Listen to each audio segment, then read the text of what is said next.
Ihe ọgụgụ Nzukọ Nsọ Katọlik. Wenezdee, izuụka nke atọ n'oge olileanya onye nzọpụta. Ihe ọgụgụ nke mbụ. Ihe ọgụgụ ewetara n'akwụkwọ onye amụma Aịzaya, isi nke 45, malite n'usoro nke 6 ruo na nke 8, bidokwa n'usoro nke 21 ruo na nke 25. Abụ m di nwenụ, ewezuga m enweghị chi ọzọ dịnụ. Ana m echekwa gị n'agbanyeghị na ị maghị m. Ka ndị mmadụ wee mara na site n'ọwụwa anyanwụ ruo n'ọdịda ya, na o nweghị onye ọzọ ma ewepụ m. Abụ m di nwenụ, enweghị onye ọzọ. Ọ bụ m na-enye ìhè ma na-eweta ọchịchịrị. Ọ bụ m na-enyekwa ngọzi na-eweta ọdachi. Ọ bụ m bụ di nwenụ na-eme ihe ndị a niile. Ka eluigwe zodata mmeri dịka igirigi, ka urukpu zoo ezi omume dịka mmiri. Ka ala meghee, ka nzọpụta tụpụta, ka o mee ka ikpe nkwụmọtọ tụpụtakwa. Mụ bụ di nwenụ ekeela ya. Nke a ka di nwenụ kwuru, onye kere eluigwe, ya bụ Chineke, onye kere ụwa. Ya kwụbara ya, o keghị ya ka ọ bụrụ ebe ọgba aghara. O kere ya ka ọ bụrụ ebe obibi. Abụ m osebụrụ ụwa, enweghị chi ọzọ. Bịakwutenụ m ka unu nwee nzọpụta, nsọtụ niile nke ụwa. Abụ m Chineke, enweghị chi ọzọ. Ejirila m onwe m ṅụọ iyi. Okwu si n'ọnụ m bụ eziokwu.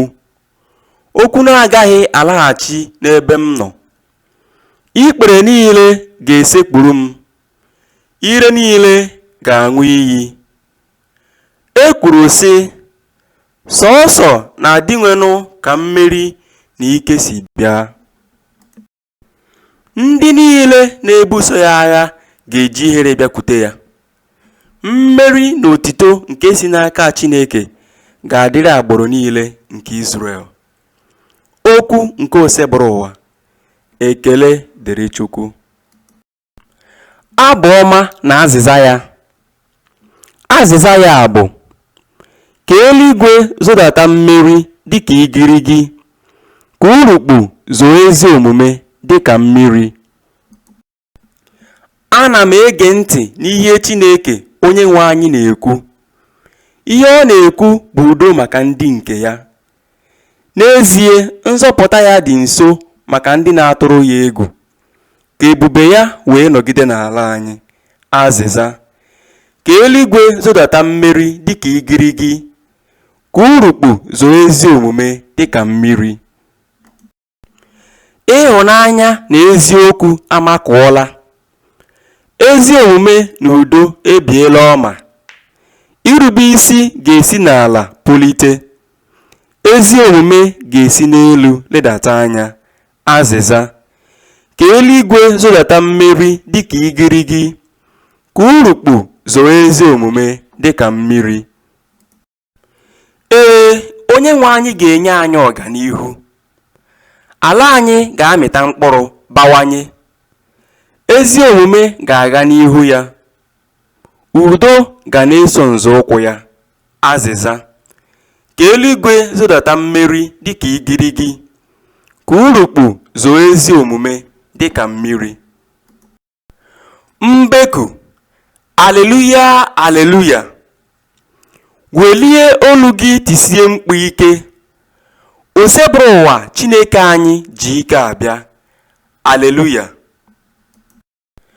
Ihe ọgụgụ nke a si n'ozi ọma dị asọ nke Luk dere, isi nke 7, malite n'usoro nke 18 ruo na nke 23. Jọn kpọrọ mmadụ 2 n'ime ndị na-eso ụzọ ya, zipụ ha ka ha gaa jụọ di nwenụ sị, Ọ bụ gị bụ onye ahụ ga-abịanụ ka anyị ga-ele anya onye ọzọ? Mgbe ndị ahụ bịakwutere Jesu, ha sịrị, Jọn onye na-eme mmiri Chukwu ziri anyị bịa jụta gị ma ọ bụ gị bụ onye ahụ e kwuru na ọ ga-abịa ka anyị ga-ele anya onye ọzọ. N'oge elekere ahụ, Jesu gwọrọ ọtụtụ mmadụ ọrịa dị iche iche.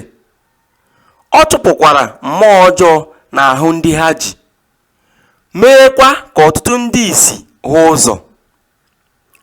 Ọ zara ha sị, gaanụ gwa Jọn ihe unu hụrụ na ihe unu nụrụ.